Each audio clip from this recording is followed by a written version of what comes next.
আসসালামু আলাইকুম দর্শক, আমন্ত্রণ জানাচ্ছি আজকের আন্তর্জাতিক সংবাদে। শুরুতেই জানিয়ে দিব সংবাদ শিরোনাম, পরে বিস্তারিত।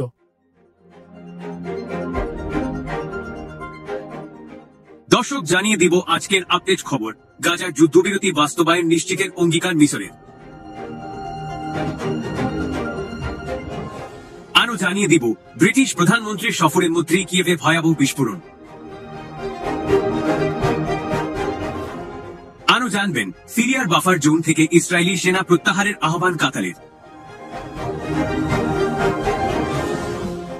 ট্রাম্পের হুমকির জবাবে মার্কিন পণ্যে শুল্ক বসাবে কানাডা। গাজায় বর্বর হত্যাযজ্ঞ চলছেই, নিহত বেড়ে প্রায় 46,800। সর্বশেষ জানিয়ে দিব রোববার কার্যকর হবে গাজা যুদ্ধবিরতি চুক্তি, বলেছেন কাতারের প্রধানমন্ত্রী। দর্শক, এতক্ষণ শুনছিলেন সংবাদ শিরোনাম, এখন বিস্তারিত। তার আগে একটি অনুরোধ দর্শক, ভিডিওটি ভালো লাগলে লাইক, কমেন্ট, শেয়ার করে দিন এবং সাবস্ক্রাইব করে রাখুন পরবর্তী আপডেট পেতে।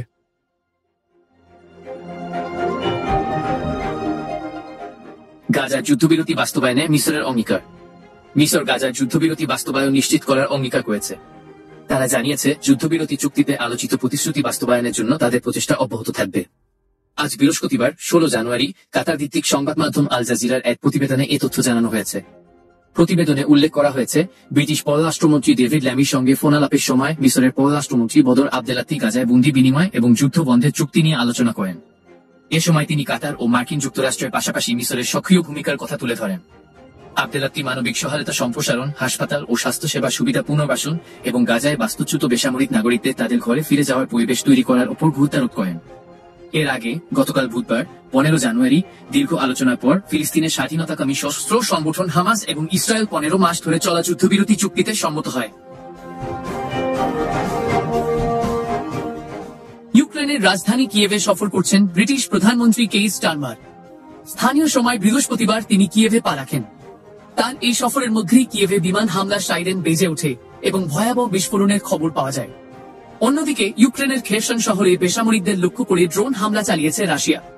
কিয়েভের কর্মকর্তারা জানিয়েছেন, বিমান বাহিনী শত্রুদের ড্রোন হামলার বিষয়ে সতর্ক করার পর শহরের কেন্দ্রে শত্রুদের লক্ষ্যবস্তু প্রতিহত করতে কাজ করছে বিমান প্রতিরক্ষা ব্যবস্থা। কিয়েভ থেকে সাংবাদিকরা জানিয়েছেন, তারা একটি ড্রোন উড়ে যেতে দেখেছেন। এর আগে রাশিয়ার এঙ্গেলস শহরে সামরিক বিমান ঘাঁটির তেলের ডিপোতে হামলা চালায় ইউক্রেন। এই ঘটনায় আগুন নেভানোর সময় 2 দমকল কর্মী মারা যান। বুধবার উভয় পক্ষই একে অপরের বিদ্যুৎ ও সামরিক ব্যবস্থাপনার সঙ্গে যুক্ত এলাকায় হামলার দাবি করে।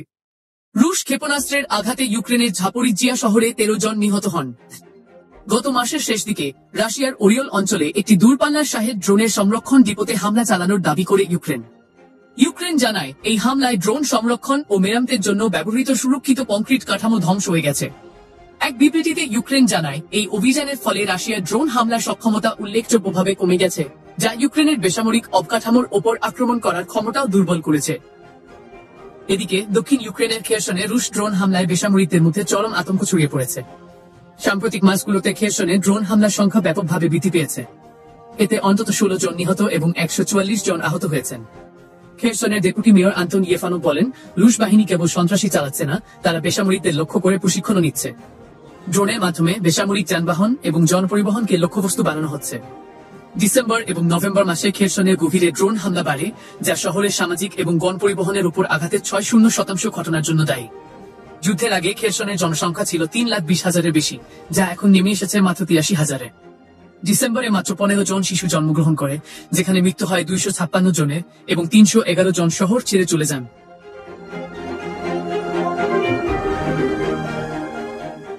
কাতারের প্রধানমন্ত্রী শেখ মোহাম্মদ বিন আব্দুল রহমান বিন জাসিম আল থানি ইসরায়েলকে সিরিয়ায় জাতিসংঘ প্রতিষ্ঠিত বাফার জোন থেকে অবিলম্বে সরে যাওয়ার আহ্বান জানিয়েছেন।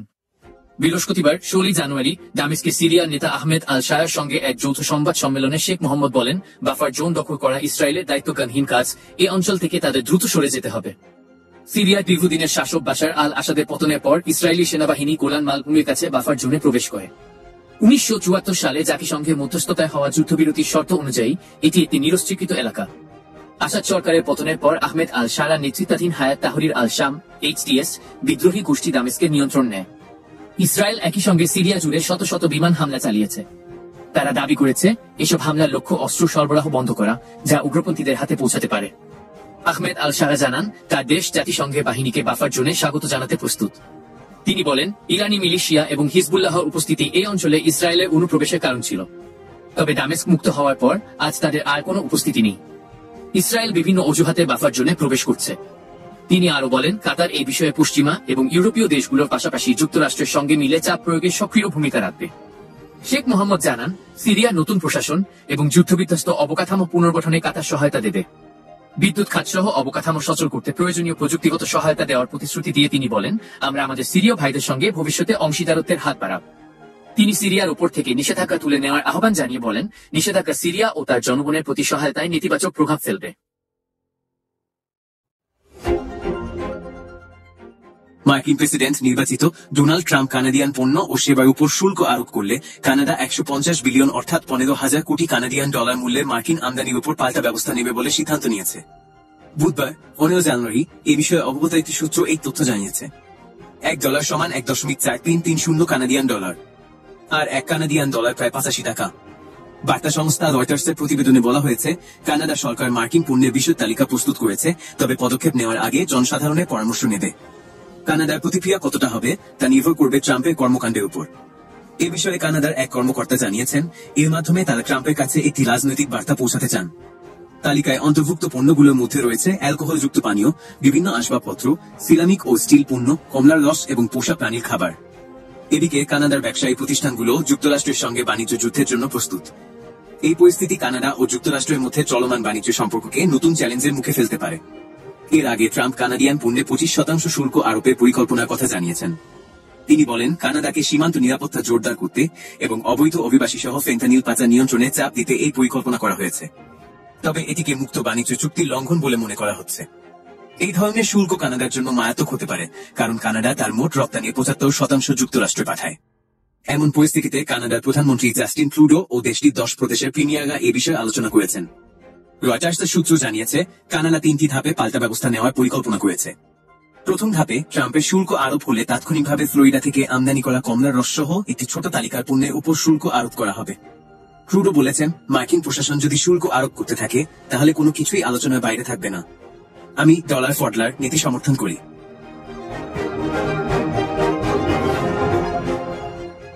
ফিলিস্তিনের অবরুদ্ধ গাজা উপত্যকায় ইসরায়েলি বর্বর হামলায় আরও 81 জন ফিলিস্তিনি নিহত হয়েছেন। এ নিয়ে গাজার মোট নিহতের সংখ্যা প্রায় 46,800 জনে পৌঁছেছে। 2023 সালের অক্টোবর মাস থেকে চলমান এই হামলায় আহত হয়েছেন আরও লক্ষাধিক মানুষ। বার্তা সংস্থা আনাদলু বৃহস্পতিবার 16 জানুয়ারি এক প্রতিবেদনে এই তথ্য জানিয়েছে। প্রতিবেদনে উল্লেখ করা হয়েছে, ইসরায়েলের চলমান হামলায় গত 24 ঘণ্টায় আরও 81 জন প্রাণ হারিয়েছেন এবং 128 জন আহত হয়েছেন। অবরুদ্ধ গাজার স্বাস্থ্য মন্ত্রণালয়ের মতে অক্টোবর থেকে এ পর্যন্ত মোট মৃতের সংখ্যা দাঁড়িয়েছে 46,798 জনে। স্বাস্থ্য মন্ত্রণালয়ের বিবৃতিতে জানানো হয়েছে, হামলায় এখন পর্যন্ত 1,10,453 জন আহত হয়েছেন। ধ্বংসস্তূপে এখনো বহু মানুষ আটকে আছেন, যাদের উদ্ধার করা সম্ভব হয়নি। ফিলিস্তিনি কর্তৃপক্ষের ধারণা, ধ্বংসস্তূপের নিচে এখনো 10,000-এরও বেশি মানুষ নিখোঁজ রয়েছেন। জাতিসংঘের নিরাপত্তা পরিষদ যুদ্ধবিরতির প্রস্তাব দিলেও ইসরায়েল এই আক্রমণ বন্ধ করেনি। 7 অক্টোবর হামাসের নজিরবিহীন হামলার পর ইসরায়েল গাজায় অবিরাম বিমান ও স্থল হামলা চালিয়ে যাচ্ছে। এতে হাসপাতাল, স্কুল, শরণার্থী শিবির, মসজিদ, গির্জাসহ বহু স্থাপনা ধ্বংস হয়ে গেছে। ইসরায়েলি আগ্রাসনের কারণে প্রায় 20 লাখ বাসিন্দা গৃহহীন হয়ে পড়েছেন।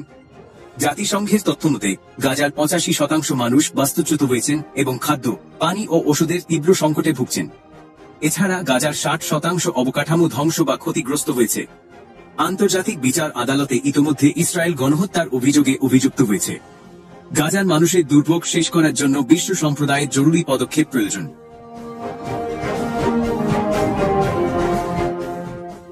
গাজায় 15 মাস ধরে চলমান সহিংসতার পর যুদ্ধবিরতি চুক্তি রবিবার থেকে কার্যকর হওয়ার কথা রয়েছে। এর আগে 6 সপ্তাহের প্রাথমিক যুদ্ধবিরতি চুক্তিতে সম্মত হয় ইসরায়েল এবং হামাস। যুদ্ধবিরতি আলোচনার মধ্যস্থতাকারী কাতারের প্রধানমন্ত্রী শেখ মোহাম্মদ বিন আব্দুল রহমান আল থানি জানিয়েছেন, ইসরায়েলের পার্লামেন্টে অনুমোদন পাওয়ার পর এই চুক্তি কার্যকর হবে। যুক্তরাষ্ট্রের প্রেসিডেন্ট জোসেফ আর বাইডেন বলেছেন, এই চুক্তির মাধ্যমে গাজায় লড়াই বন্ধ হবে, ফিলিস্তিনিদের জন্য মানবিক ত্রাণ সহায়তা বৃদ্ধি পাবে এবং জিম্মিরা তাদের পরিবারের কাছে ফিরে যাবে। ইসরায়েলের প্রধানমন্ত্রী বেনিয়ামিন নেতানিয়াহু বলেছেন, চুক্তির অনেক বিষয় এখনো চূড়ান্ত করার কাজ বাকি আছে। তিনি এই চুক্তিতে সমর্থন দেওয়ার জন্য যুক্তরাষ্ট্রের বর্তমান প্রেসিডেন্ট জোসেফ আর বাইডেন এবং সাবেক প্রেসিডেন্ট ডোনাল্ড জন ট্রাম্পকে ধন্যবাদ জানিয়েছেন। হামাস নেতা খলিল আল হাইয়া বলেছেন, এই চুক্তি ফিলিস্তিনি জনগণের প্রতিরোধের অর্জন। 3 ধাপের এই চুক্তিতে গাজায় যুদ্ধবিরতি, ইসরায়েলি বাহিনী প্রত্যাহার এবং হামাসের হাতে বন্দী জিম্মিদের মুক্তি অন্তর্ভুক্ত রয়েছে।